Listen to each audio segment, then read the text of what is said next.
லூக்கா 12வது அதிகாரம் 7வது வசனம். லூக்கா எழுதின சுவிசேஷம் 12வது அதிகாரம், மைக்கில் கூட வாசிக்கலாம். லூக்கா 12வது அதிகாரம் 7வது வசனம். உங்கள் தலையில் உள்ள மயிரெல்லாம் எண்ணப்பட்டிருக்கிறது, ஆகையால் பயப்படாதீர்கள். அநேகம் அடைக்கலான் குருவிகளை பார்க்கிலும் நீங்கள் விசேஷித்தவர்களாய் இருக்கிறீர்கள். ஹல்லேலூயா. சத்தமா ஒரு ஹல்லேலூயா சொல்லுங்களேன். ஹல்லேலூயா. அநேகம் அடைக்கலான் குருவிகளை பார்க்கிலும் நீங்கள் விசேஷித்தவர்களாக இருக்கிறீங்களாம். வசனம் சொல்லுகிறது, இயேசு சொல்லுகிறார். இயேசுடைய வாயிலிருந்து வந்த இயேசுடைய வார்த்தை. ஹல்லேலூயா. என்ன சொல்றாரு?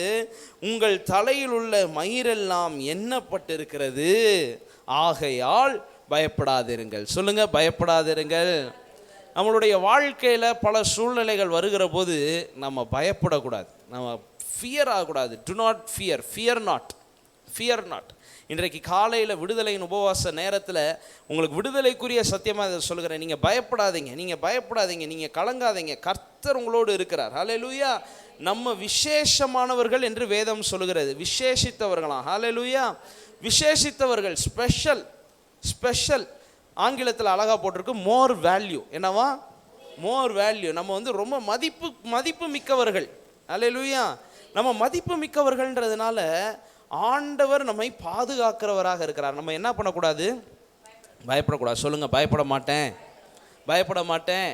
ஒரு பாடல் இருக்கிறது, பயப்பட மாட்டேன் நான், பயப்பட மாட்டேன், பயப்பட மாட்டேன் நான், பயப்பட மாட்டேன், இயேசு என்னோடு இருப்பதனால். சொல்லுங்க, இயேசு என்னோடு இருப்பதனால். ஹல்லேலூயா.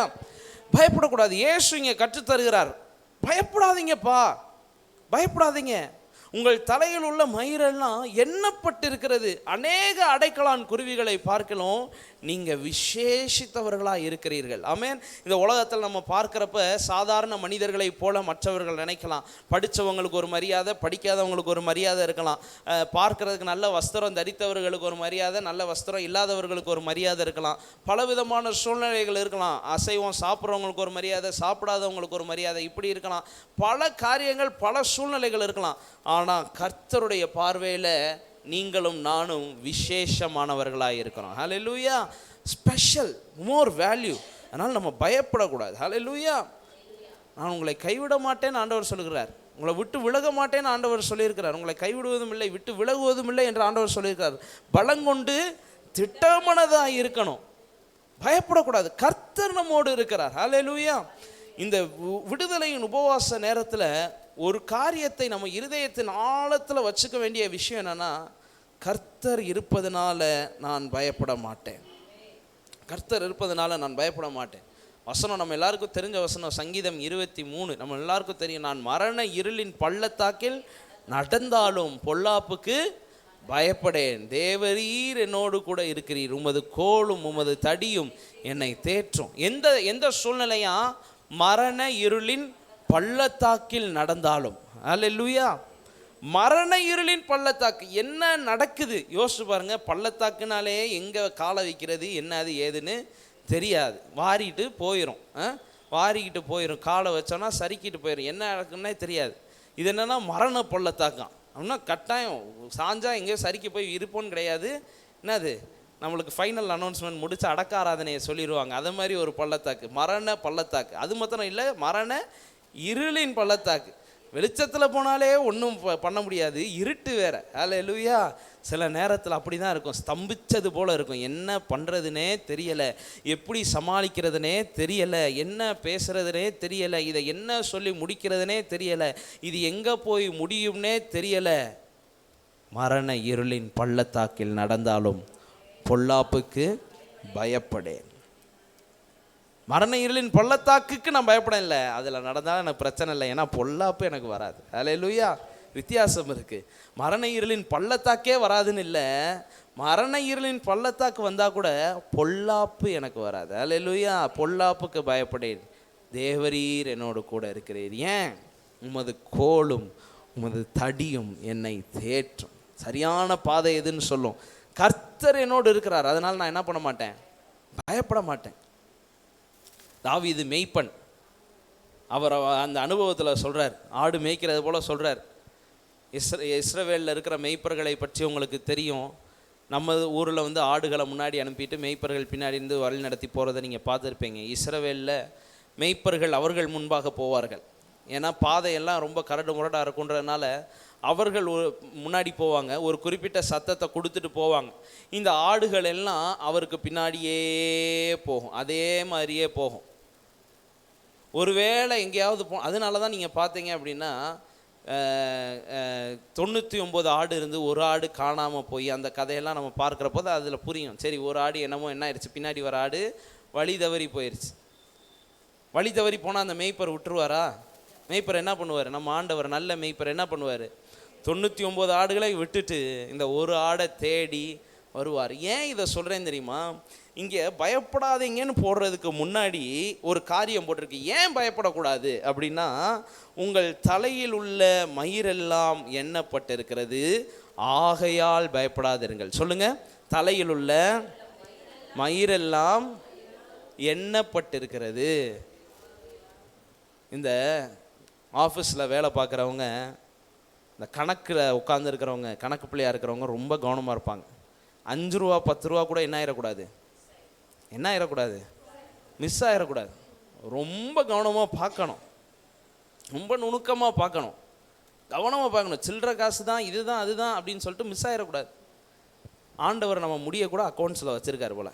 டேவிட்டுக்கு இன்றைக்கி இத்தனை முடி, நாளைக்கு தலை செய்கிறப்போ ஒரு வேளை ஒரு இத்தனை முடி உழுகும், அதுக்கடுத்து இத்தனை முடி இருக்கும் அப்படின்னு அக்கௌண்ட்டில் வச்சுருப்பார் போல். இது வந்து ஆண்டவர் உவமையாக சொல்லியிருக்கிறார், அதிக ஹைப்பர் போலையாக சொல்லியிருக்கிறார். அப்போ பார்த்தீங்கன்னா ஐ ஆம் அக்கௌண்டட் ஃபார், அதாவது தேவன், நான் இப்படி புரிஞ்சுக்கிறதுக்காக இப்படி சொல்கிறேன், தேவனுடைய கணக்கு ஷீட்டில், அக்கௌண்ட்ஸ் ஷீட்டில் நான் இருக்கிறேன். அவ்வளவு ஈஸியில் என்னுடைய கணக்கு கேன்சல் ஆகாது. அல்லேலூயா. என் கணக்கு வேறு எங்கேயும் மிஸ் ஆகாது. என் கணக்கை யாரும் க்ளோஸ் பண்ண முடியாது. ஏன்னா கணக்கில் ஆண்டவர் கரெக்டாக இருப்பார். அல்லேலூயா. இந்த வசனத்தை வாசித்த உடனே எனக்கு தோணுது என்னென்னா, ஐ ஆம் அக்கௌண்டட் ஃபார். அல்லேலூயா. என்னை ஆண்டவர் அவருடைய கணக்கில் வச்சிருக்கிறார். அல்லேலூயா. என்னை ஆண்டவர் அவருடைய கணக்கில் வச்சிருக்கிறதுனால நான் என்ன பண்ண மாட்டேன், பயப்பட மாட்டேன். மேலே பறக்கிற அடைக்கலான் குருவிகள், நீங்கள் 5-6வது வசனத்தில் பார்த்தீங்கன்னா இயேசு சொல்லுகிறார், 2 காசுக்கு 5 அடைக்கலான் குருவிகளை விற்கிறார்கள் அல்லவா, அவைகளில் ஒன்றாகிலும் தேவனால் என்ன படுவதில்லையா? சொல்லுங்க. லூக்கா 12வது அதிகாரத்தில் நம்ம தியானித்து கொண்டு இருக்கிறோம். லூக்கா 12:6, அவைகளில் ஒன்றாகிலும் தேவனால் மறக்கப்படுவதில்லை. சொல்லுங்க. ஐயையோ, அந்த கணக்கை விட்டுட்டோமே, ஐயையோ அந்த பில்லை விட்டுட்டோமே அப்படின்ற மாதிரி அடைக்கலான் குருவியில் 5ல் உன்னை மாத்திரம் மறந்துட்டேனே அப்படின்னு கூட ஆண்டவர் என்ன பண்ணுறது இல்லையா, மறப்பதில்லை. சொல்லுங்க, இதெல்லாம் கேட்குறப்ப உங்களுக்குள்ள ஒரு விசுவாசம் வளர வேண்டாமா? அடைக்கலான் குருவியில் ஒன்றை கூட ஆண்டவர் கேர்லெஸ்ஸாக விடுறதில்லை, மறந்து போவதில்லை. அடைக்கலான் குருவிகளை விட நீங்கள் அதிக மதிப்புள்ளவர்கள், விசேஷமானவர்கள். அல்லேலூயா. ஆங்கிலத்தில் மோர் வேல்யூன்னு போட்டிருக்கு, அதிக மதிப்புடையவர்கள். ஆண்டவர் அதனால் நம்மளை என்ன பண்ணுவதே இல்லையா, மறப்பதில்லை. அக்கௌண்ட்ஸில் நம்ம முக்கியமான அக்கௌண்ட்ஸ், சில கணக்கில் இந்த அக்கௌண்ட்ஸ் போடுறதில் சில இதை வந்து பக்கத்தில் நம்ம மார்க் பண்ணி வைப்போம், இல்லை இதை யோசிச்சு வைப்போம், ஏதோ ஒன்று நம்மளே நம்ம நோட் பண்ணிக்கிடுவோம். அவங்க கட்டாயமாக இவ்வளோ அமௌண்ட்டை தந்து ஆகணும், நம்ம என்றைக்கோ கொடுத்துருந்துருப்போம், அவங்க தந்தாகணும், அதை விட்டுறக்கூடாதுன்னு நம்ம என்ன பண்ணுவோம், நோட் பண்ணி வைப்போம். சின்ன சின்ன கணக்கு, அடைக்கலான் குருவி கணக்கையும் ஆண்டவர் உன்னிப்பாக கவனிக்கிறாருன்னா நம்மளாம் பெரிய கணக்கு. அல்லேலூயா. என் வேல்யூ அதிகம், என்னுடைய வேல்யூ அதிகம். இப்போ அது வந்து ஒரு 50,000 ரூபா அடைக்கலான் குருவி நான் புரிஞ்சுக்கிறதுக்கு சொல்கிறேன். நான் பல கோடி மதிப்பு தேவனுடைய பார்வையில்.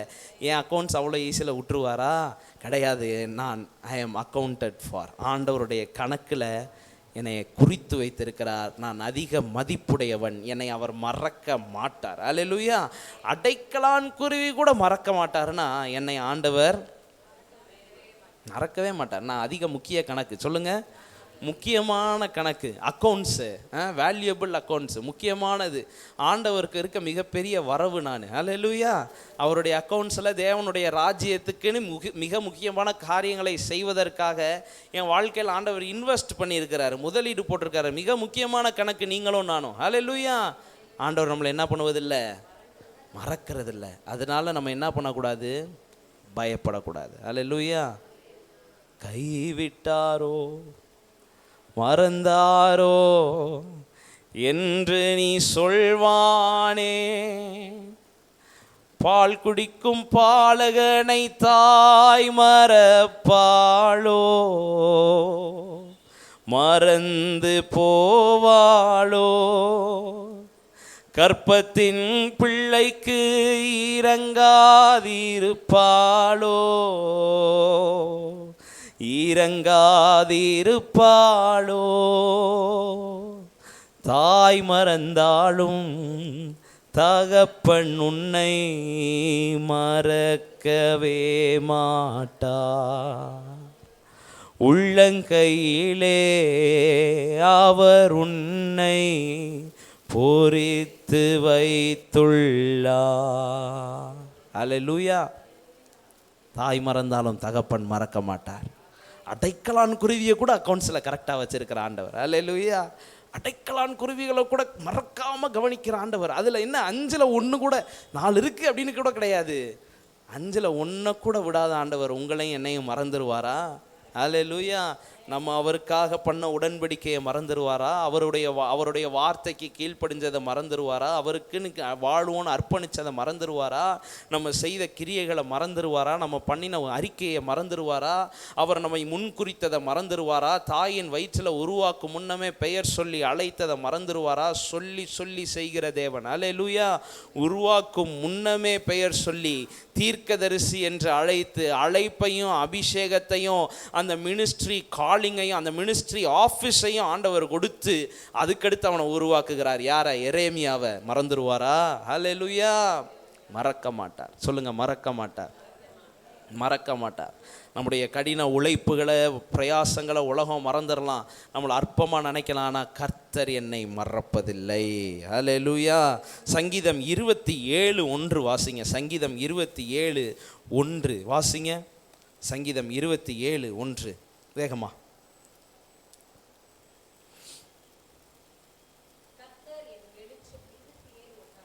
27:1 கர்த்தர் என் வெளிச்சமும் என் ரட்சிப்புமானவர், யாருக்கு பயப்படுவேன்?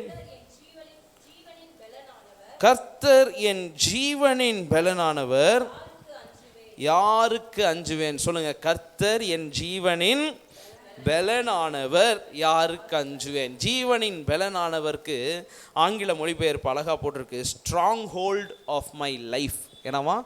Strong hold of my life. அரண், stronghold of my life. ஜீவனின் பலனானவர் அப்படின்றது stronghold of my life. நான் இப்படி சொன்னால் உங்களுக்கு புரியும்னு நினைக்கிறேன். ஒரு ராஜா தன்னுடைய பொக்கிஷங்கள், தன்னுடைய முக்கியமான காரியங்கள், ஏன் தன்னையும் மறைத்து கொள்வதற்கு ஒரு அரணை கட்டுவான், ஒரு கோட்டையை கட்டுவான், ஒரு ஸ்ட்ராங் ஹோல்டை கட்டுவான்.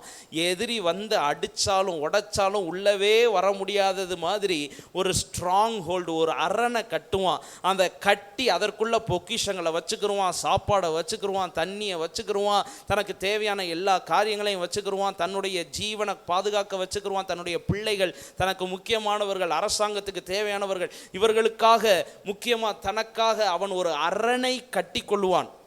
என் வாழ்க்கைக்கு இருக்கிற அரண் யாரு தெரியுமா? என் உயிருக்கு இருக்கிற அரண் யாரு தெரியுமா? என்னுடைய ஜீவனுக்கு இருக்கிற கோட்டை யாரு தெரியுமா? என் ஜீவனின் பலனானவர் என் கர்த்தர், நான் யாருக்கு அஞ்சுவேன்? அல்லேலூயா. இஸ்ரவேலர்கள் வனாந்தர பாதையில் பார்வோனை தோக்கடிச்சிட்டு வந்ததுக்கு அடுத்து கூட உள்ளுக்குள்ளே பயம் வந்தது கூட, நினிவேயை விட்டு, நினிவே மக்கள் இந்த ஊர் டக்குன்னு கானானுக்குள்ளே வந்த உடனே எரிகோவை விட்டு, மன்னிக்கணும், டக்குன்னு நினிவேன்னு வந்துருச்சு. எரிகோவை விட்டு எரிகோவின் மக்கள் என்ன பண்ணலை? வெளியில் வரலை. உள்ளுக்குள்ளே பயம் வந்துருச்சு, உள்ளுக்குள்ளே பயம் வந்துருச்சு. இஸ்ரவேலர்கள் யாருன்னு தெரியும், இஸ்ரவேலர்களுடைய கர்த்தர் என்னென்ன செஞ்சுருக்கான்னு தெரியும். ஆனாலும் அவங்களுடைய எரிகோ கோட்டையை விட்டு வெளியில் வரலை. அவங்கள தப்பு வைத்துக்கிறதுக்கு வேற எங்கேயும் ஓடலை. ஏன்னா கோட்டை அவ்வளோ ஸ்ட்ராங்காக இருந்துச்சு. கர்த்தர் அதில் அற்புதம் செஞ்சதுனால தான் இஸ்ரவேலர்கள் அங்கே மேற்கொண்டாங்க. கோட்டைன்றது அப்படிப்பட்டது. என்ன வந்தாலும் உயிரை காப்பாற்றுவதற்கு கோட்டை போதுன்றது தான் கோட்டை. என்னுடைய ஜீவனின் அரணானவர், அல்லேலூயா, என் ஜீவனின் பலனானவர், stronghold of my life, அல்லேலூயா. என் உயிரை இங்கே வச்சு சுற்றி ஆண்டவர் கோட்டையாக கட்டியிருக்கிறார், அல்லேலூயா. என் உயிரை இங்கே வச்சு, என்னை இங்கே வச்சு, என் பிள்ளை இங்கே வச்சு, என் சபையை இங்கே வச்சு ஆண்டவர் சுற்றி என்ன பண்ணியிருக்கிறாரு? இமேஜின் பண்ணி பாருங்க. உலகத்தில் இருப்பவனை காட்டிலும் நம்மோடு இருக்கிறவர் பெரியவர், நம்மோடு இருக்கிறவர்கள் அநேகம், அல்லேலூயா. Stronghold of my life. அதனால் நம்ம என்ன பண்ணக்கூடாதான்? பயப்படக்கூடாது. அந்த வசனத்தில் அதிகமாக அழகாக போட்டிருக்கு, கர்த்தர் என் ஜீவனின் பலனானவர், யாருக்கு அஞ்சுவேன், யாருக்கு பயப்படுவேன், அவன்டாவன் அப்படின்றார் சங்கீதக்காரர். போடா நீயும் உன்னுடைய டயலாகும். ஏதாவது சின்ன பசங்க ஏதாவது பேசுகிறாங்கன்னா கிடக்குறாங்க, சின்ன பையன் ஏதாவது சொல்லுவான். சங்கீதக்காரன் அப்படி சொல்லுகிறார், நீங்களும் நானும் கர்த்தர் எனக்கு அரணாக இருப்பதுனால, எனக்கு கோட்டையாக இருப்பதுனால, எனக்கு எவ்வளவு துணிச்சல் இருக்கணும்னா உலகத்தின் பிரச்சனை அது கிடக்குது சார் அப்படின்னு சொல்கிற அளவுக்கு நம்ம வளரணும். ஹல்லேலூயா. பார்த்துக்கலாம், கர்த்தர் என்னோடு இருக்கிறார், என் ஜீவனின் அரணானவர். அடைக்கலான் குருவியில் ஒன்று கூட அவர் அக்கௌண்ட்ஸ்லேருந்து வெளியில் போகாது. I am much more valuable, I am much more valuable. ஆனால் இந்த இடத்துல நீங்கள் அழகாக பார்த்தீங்கன்னா, அந்த லூக்கா 12வது அதிகாரம், அந்த 12வது அதிகாரத்தில் 1வது வசனத்தை பார்த்தீங்கன்னு வைங்களேன், எதுக்காக இயேசு இந்த காரியத்தை சொல்ல வேண்டும்ன்றதை நம்ம அங்கே புரிஞ்சுக்கலாம். எனக்கு கடைசி ஒரு 4 நிமிடங்கள் இருக்கிறது. எதுக்காக இயேசு இதை சொல்லுகிறார்? லூக்கா 12:1 வாசிங்க.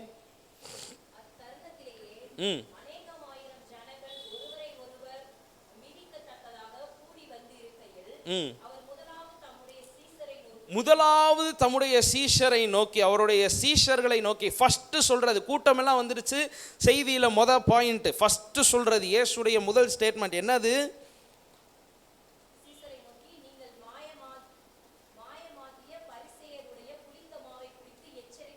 மாயமாகிய பரிசேயருடைய புளித்த மாவை குறித்து எச்சரிக்கையாக இருங்கள். சிம்பிளாக சொல்லணும்னா, பரிசேயர்கள் அநேக கிரியைகளை செய்கிறாங்க, கர்த்தரோடு உறவில் இல்லை, பல காரியங்கள் அவர்களை பற்றி நம்ம பார்க்கலாம்.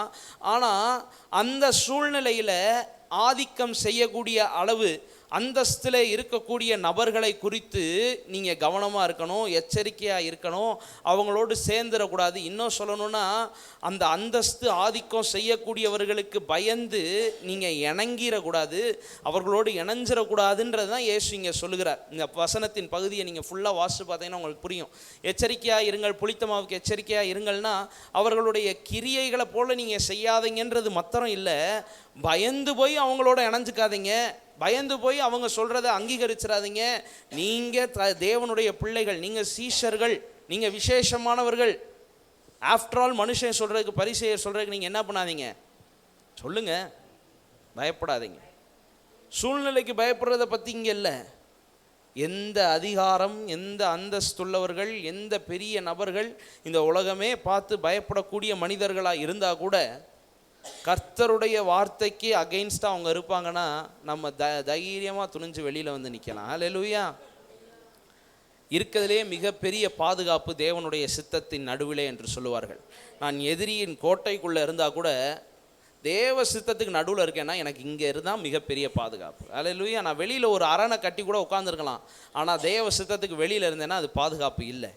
இங்கே ஆண்டவர் சொல்லுகிறார், பரிசேயருடைய புளித்தமாவை குறித்து எச்சரிக்கையாக இருங்க, அவங்களுடைய ஆக்டிவிட்டீஸில் எச்சரிக்கையாக இருங்க. அவங்க உங்களை பயமுறுத்துவாங்க, திகில் உண்டாக்குவாங்க. நீங்கள் அந்த வசன பகுதிகளெலாம் பார்த்தீங்கன்னா உங்களுக்கு அதை பற்றி தெரியும். நான் உங்களுக்கு 2வது வசனம் 3வது வசனத்தில் பார்த்தீங்கன்னா, ஆதலால் நீங்கள் இருளிலே பேசினது எதுவோ அது வெளிச்சத்திலே கேட்கப்படும், நீங்கள் அறைகளில் காதிலே சொன்னது எதுவோ அது வீடுகளின் மேல் கூறப்படும். என்னன்னா, இங்கே சுவிசேஷத்தை குறித்துன்னு சுருக்கமாக சொல்லிடலாம், இயேசு செய்த அற்புதத்தை குறித்துன்னு சொல்லிடலாம், இயேசுடைய வாழ்க்கையை குறித்துன்னு சொல்லிடலாம். சீஷர்கள் தங்களுக்குள்ளே பேசுகிறாங்க, இயேசுவை பற்றி பேசுகிறாங்க, தங்களுக்கு சமாதானத்தின் பாத்திரர்களாக இருக்கிறவங்ககிட்ட பேசுகிறாங்க, இயேசுவை பற்றி சொல்கிறாங்க. ஆனால் இது எல்லாம் செய்தி என்ன ஆக போகுது? பரவ போகிறது. அதெல்லாம் என்ன ஆக போகுது? வெளியரங்கமாக போகுது. 2வது வசனத்தை பார்த்தீங்கன்னா, வெளியாக்கப்படாத மறைபொருளும் இல்லை, அறியப்படாத ரகசியமும் இல்லை. கர்த்தரே இந்த காரியங்களை என்ன பண்ண போகிறாரு?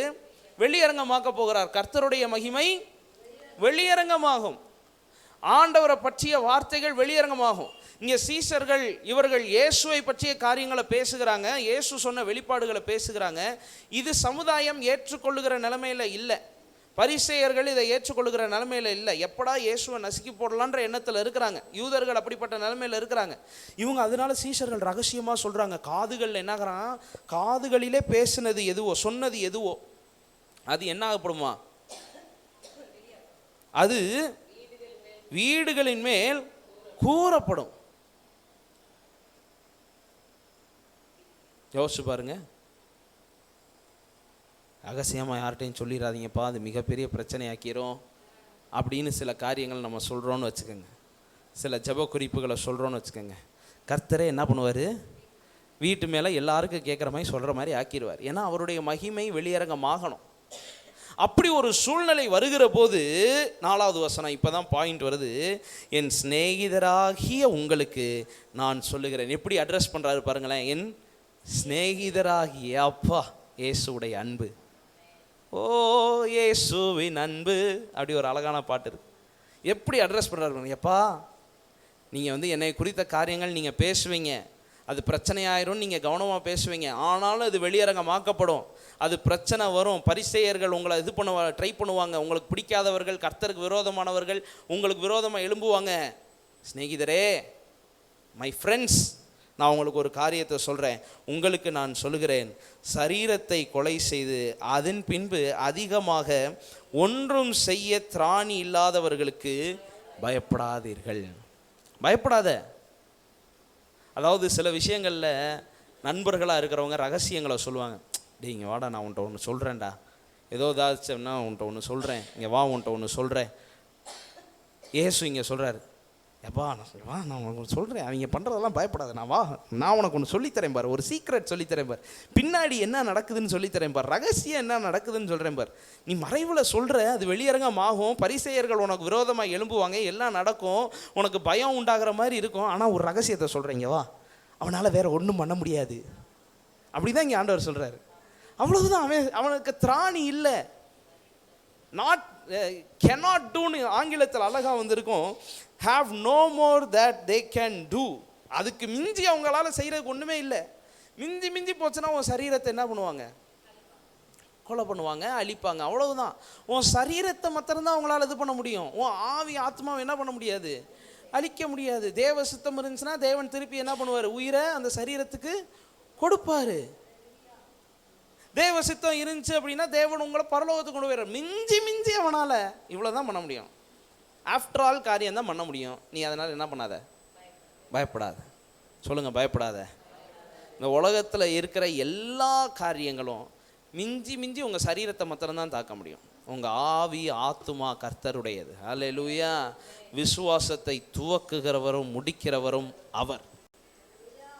உங்கள் ஆவி ஆத்துமா யாருடையது, கர்த்தருடையது. மாம்சத்தை மாத்திரம்தான் அழிக்க முடியும். அதனால் இந்த பகுதியை நான் இத்தனை நாள் வாசித்த போது என்னுடைய எண்ணம் எப்படி இருந்துச்சுன்னா, இயேசு இங்கே பயமுறுத்துறது மாதிரி நான் வாசிச்சிருக்கேன்.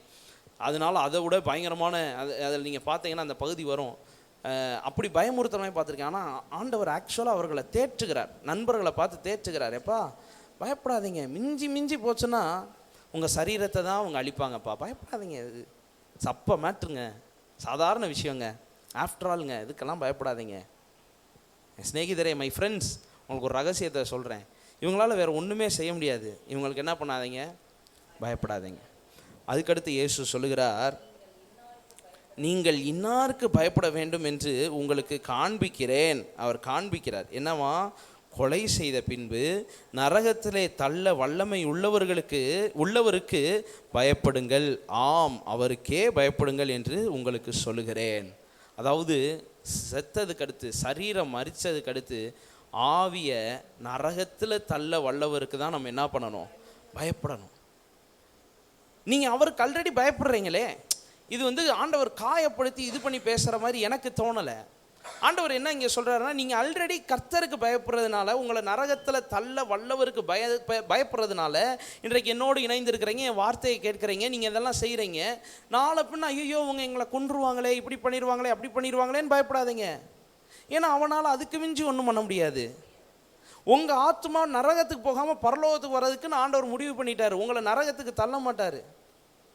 நீங்கள் இவனுக்கு பயந்து இந்த பரிசேயனுக்கு நீங்கள் கீழ்ப்படிவீர்கள் என்றால் கர்த்தர் உங்களுடைய ஆவியை நரகத்திலே தள்ள வல்லவர்.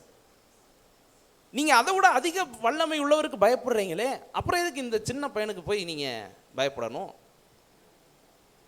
நீங்கள் அதை விட அதிக அதிகாரம் உள்ளவருக்கு பயப்படுறீங்களே, அப்புறம் எதுக்கு இந்த ஒரு பரிசேயனுக்கு போய் நீங்கள் என்ன பண்ணணும், பயப்படணும்?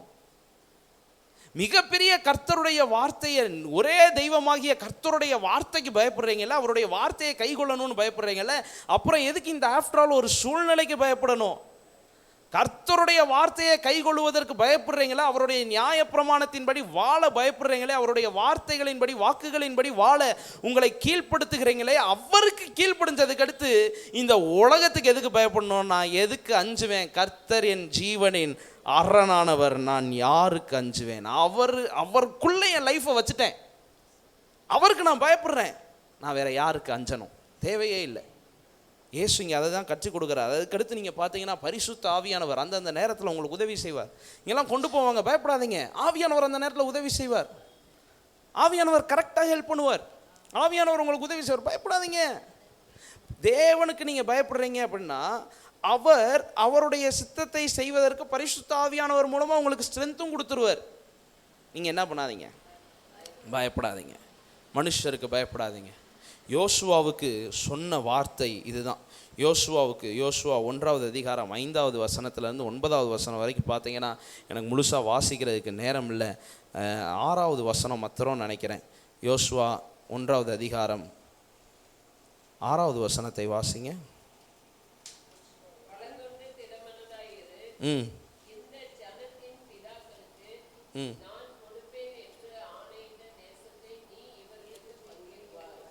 அதுக்கு அடுத்த வசனம்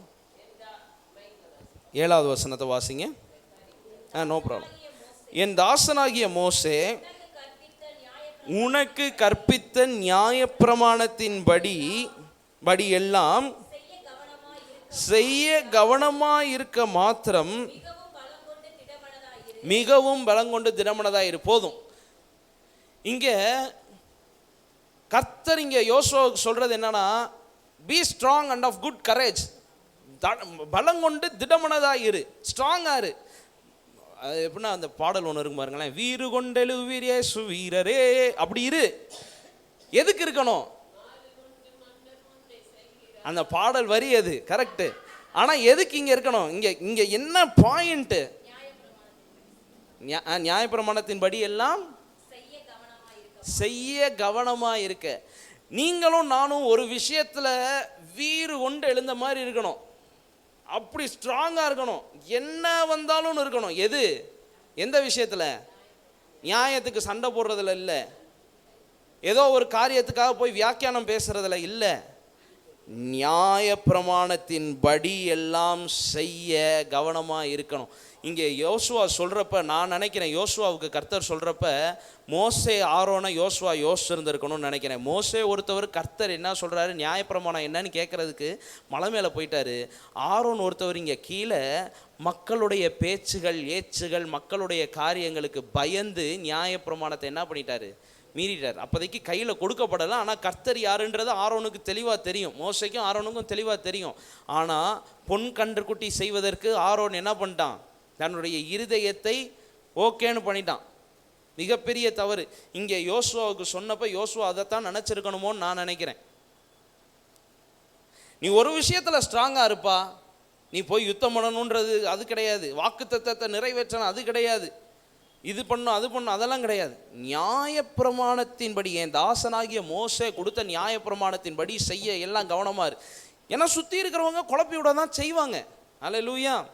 சுற்றி இருக்கிறவங்க மாற்றி விட தான் செய்வாங்க. உங்கள் ஒய்ஃபு உங்கள் ஹஸ்பண்டு இதுக்கு பதிலாக இப்படி செய்யலாமே, அது சரியாக இருக்குமேனு சொல்லுவாங்க. உங்கள் பிள்ளைகள் ஏதாவது ஒரு ஐடியா சொல்லுவாங்க, உங்கள் ஃபேமிலி ஏதாவது ஒன்று சொல்லுவாங்க, உங்கள் இந்த வீடு அந்த வீடு உறவினர் பக்கத்து வீடு எய்த்த வீடு எல்லாம் ஒன்றுன்னு புதுசாக சொல்லுவாங்க. இதன் மத்தியில் தேவனுடைய நியாயப்பிரமாணத்தின்படி செய்ய நம்ம பலங்கொண்டு திடமனதாக இருக்கணும், ஸ்ட்ராங்காக இருக்கணும். என்ன வந்தாலும் பரவாயில்ல, தேவனுடைய நியாயப்பிரமாணத்தின்படி செய்வேன். அதுக்காக அவங்க மூஞ்சி தூக்குறாங்களா? பரவாயில்ல. அதுக்காக என்னை அவங்க ஒதுக்குறாங்களா? பரவாயில்லை. இதுக்காக என்கிட்ட அவங்க கசப்பாக மாறுறாங்களா? பரவாயில்லை. நான் அதை விட அதிக வல்லமை உள்ள தேவனுக்கு நான் பயப்படுகிறேன். அதை விட அதிக வல்லமை உள்ள என்னுடைய ஆவிய நரகத்தில் தள்ள வல்லமை உள்ள தேவனுக்கு நான் என்ன பண்ணுறேன்? பயப்படுறேன். அதனால இந்த உலகத்தின் காரியங்களுக்கு நான் என்ன பண்ண மாட்டேன்? பயப்பட மாட்டேன். பயப்படக்கூடாது, அதுதான் இயேசு சொல்லுகிறார். ஆனால் எப்படி பயப்படக்கூடாதுன்னா, ஃபியர் காட். தேவனுக்கு பயப்படுறதுனால உலகத்துக்கு மனுஷருக்கு பயப்படக்கூடாது. நான் தேவனுக்கும் பயப்பட மாட்டேன் அப்படின்னா நீங்கள் கட்டாயம் சொல்கிறேன், மனுஷருக்கு உலகத்துக்கு என்ன பண்ணணும்? பயப்படணும். நீங்கள் தேவனுக்கு பயப்படாட்டி பிசாசுக்கு என்ன பண்ணணும்? பயப்படணும். உங்களை வச்சு செஞ்சுருவான் பிசாசு. சிலர் அந்த இருதயம், நான் எதுக்கும் பயப்பட மாட்டேன், ஆனால் உங்கள் தேவனுக்கும் பயப்பட மாட்டாங்க. அப்புறம் எப்படி தெய்வீக பாதுகாப்பு வரும்? பிசாசு என்ன பண்ணுவான்? சந்தோஷமாக வந்து விளாண்டுட்டு போவான். இன்றைக்கி அநேகர் கிறிஸ்தவர்கள் கூட தங்களுடைய வாழ்க்கையில் பிரச்சனைகள் மத்தியில் இருக்கிறதுக்கு காரணம் இதுதான். பாவத்தை அறிக்கையிட்டு வெளியில் வரணும்னு யோசிக்கிறவங்க அதுக்கடுத்து கர்த்தருக்கு பயப்படணுன்ற அறிவில் வளர்றது கிடையாது.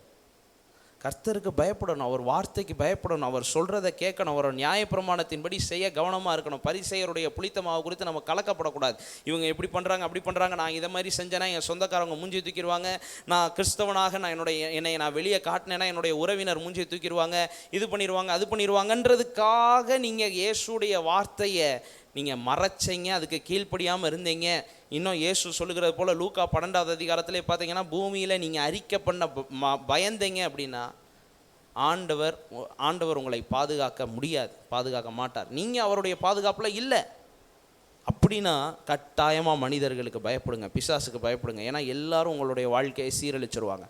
ஒருவேளை இன்றைக்கு தாவீதை போல, இயேசு சொல்லுகிறதை போல, சீஷர்களைப் போல நான் கர்த்தருக்கு பயப்படுவேன், கர்த்தருடைய வார்த்தைக்கு பயப்படுவேன், நியாயப்பிரமாணத்துக்கு பயப்படுவேன், அவர் சொன்ன வார்த்தைக்கு கீழ்ப்படிவேன், நான் அவருடைய சித்தத்துக்கு கீழ்ப்படிவேன், நான் என்னைய ஆண்டவருக்கு பயப்படுகிற மனுஷனை அறிக்கை இடுகிறேன், அவருக்கு பயந்து அவருடைய வார்த்தைக்கு கீழ்ப்படிவேன்னு இருப்பீங்கன்னா எதை குறிச்சும் பயப்படாதீங்க. ஹல்லேலூயா. Fear not, fear God. மனிதர்களுக்கு பயப்படாதீங்க, தேவனுக்கு பயப்படுங்க. தேவனுக்கு பயந்தீங்கன்னா மனுஷரை குறித்து நீங்கள் பயப்படவே தேவையில்லை. ஆண்டவரை தான் சொல்லுகிறார், நீங்கள் நானும் விசேஷமானவர்கள், தேவனால் தெரிந்து கொள்ளப்பட்டவர்கள். உலகத்தின் இந்த கர்ச்சிப்பின் சத்தத்துக்கெல்லாம் நம்ம என்ன பண்ணக்கூடாது? பயப்படக்கூடாது. யூதராஜ சிங்கம் நம்மோடு இருக்கிறார். ஹல்லேலூயா. அவருடைய வார்த்தைக்கு பயப்பட வேண்டும். நம்ம எல்லாம் கண்களை மூடி செபிக்கலாமா? கண்களை மூடி செபிக்கலாம். அன்புள்ள எங்கள் பரம தகப்பனே, இயேசுவின் நாமத்தினாலே உங்கள் சமூகத்துக்கு வருகிறோம்ப்பா. இந்த வார்த்தைக்கு நாங்கள் எங்களை அர்ப்பணிக்கிறோம் ஆண்டவரே. இந்த வார்த்தைக்கு எங்களை நாங்கள் அர்ப்பணிக்கிறோம். நாங்களும் அப்பா மனிதர்களுக்கு பயப்படுகிறவர்களாக இருக்க மாட்டோம். எரேமியாவுக்கு சொல்லுகிறது போல நாங்கள் தைரியமாய் பேசுவோம் ஆண்டவரே. உம்முடைய வார்த்தைகளை நாங்கள் தைரியமாய் பேசுவோம். யாருக்கும் பயப்படாமல் உம்முடைய வார்த்தைகளுக்கு கீழ்ப்படிவோம். உம்முடைய வார்த்தைகளின்படி நாங்கள் வாழ்வோம். உம்முடைய வார்த்தைகளுக்கு செவி கொடுப்போம். கர்த்தருடைய எதிர்பார்ப்பின்படி நாங்கள் இருப்போம். கர்த்தருக்கு பயப்படுவோம். ஒவ்வொரு எண்ணங்கள்லையும் ஒவ்வொரு செய்கைகள்லையும் இது கர்த்தருக்கு பிடிக்குமா பிடிக்காதா, இதை கர்த்தர் ஏற்றுக்கொள்வாரா, இது கர்த்தருடைய பார்வையில் அருமையாக இருக்குமா, அவர் அருவருப்பாரா என்பதை யோசித்து பயந்து பயந்து கர்த்தருக்கு பயப்படுகிற பயத்திலே நாங்களும் எங்கள் பிள்ளைகளும் வாழுவோம் ஆண்டவரே. அப்படி இருப்பதனாலே நாங்கள் உலகத்தை குறித்து பயப்பட மாட்டோம். உடைய வார்த்தையின்படியே நாங்கள் எந்த மனுஷனையும் குறித்து பயப்பட மாட்டோம். மனுஷன் எனக்கு என்ன செய்வான், நான் யாருக்கு அஞ்சுவேன்? கர்த்தர் என் ஜீவனின் பலனானவர். Lord, you are the stronghold of our life. Oh Lord, எங்களுடைய வாழ்க்கையுடைய ஜீவனுடைய அரண், பாதுகாப்பு கோட்டை நீங்கள் ஆண்டவரே. எனவே நாங்கள் பயப்பட மாட்டோம். இங்கே வந்திருக்கிற ஒவ்வொருவருக்காக நான் விசேஷமாக ஜெபிக்கிறேன். இந்த வார்த்தையின்படியே எந்தெந்த சூழ்நிலையில் இவங்க மனிதர்களையோ சூழ்நிலைகளையோ அப்பா ஏதோ தேவைகளையோ பார்த்து பயப்படுவார்கள் என்றால், கர்த்தரை இவர்கள் நம்பி இருக்கிறபடியினாலே, கர்த்தருடைய வார்த்தைகளுக்கு இவர்கள் கீழ்ப்படுகிறபடியினாலே, உமக்குள்ளே தாவீது திடப்படுத்தி கொண்டது போல இவர்கள் கர்த்தருக்குள் தங்களை திடப்படுத்தி கொள்ளட்டும். நிச்சயமாய் அந்த சூழ்நிலையிலே பரிசுத்த ஆவியானவர் பேசுவார், உதவி செய்வார், விடுவிப்பார், தப்புவிப்பார் என்ற வார்த்தையில் அவர்கள் பலப்படட்டும். அப்பா, இன்றை கேட்ட வசனத்தின்படியே இவர்கள் விசேஷமானவர்கள். They are accounted for. இவர்களுடைய வாழ்க்கை, இவர்களுடைய ஆவியை எந்த மனுஷனாலையும் எந்த விதமான காரியத்தினாலையும் அதிகாரத்தினாலையும் இவர்களுடைய ஆவி ஆத்மாவை அழிக்க முடியாது என்ற நம்பிக்கையில் இவர்கள் வளரட்டும். இந்த வார்த்தையின்படியே இவர்கள் ஒருவரை ஒருவர் தேற்றட்டும்ப்பா. அப்பா உம்மை நம்புகிறபடினாலே நீர் பூரண சமாதானத்தோடு இவர்களை நடத்துங்க. எந்த சூழ்நிலை வந்தாலும் யோசுவாவோடு முன் சென்ற கர்த்தர் இவர்களுக்கு முன் சென்று இவர்கள் வாக்குத்தத்தங்களை சுதந்தரிக்க, தேசத்தை பங்கிட்டு கொடுக்க நீர் உதவி செய்யுங்க. இயேசுவின் நாமத்தில் ஜெபிக்கிறோம் எங்கள் நல்ல பிதாவே. ஆமென், ஆமென்.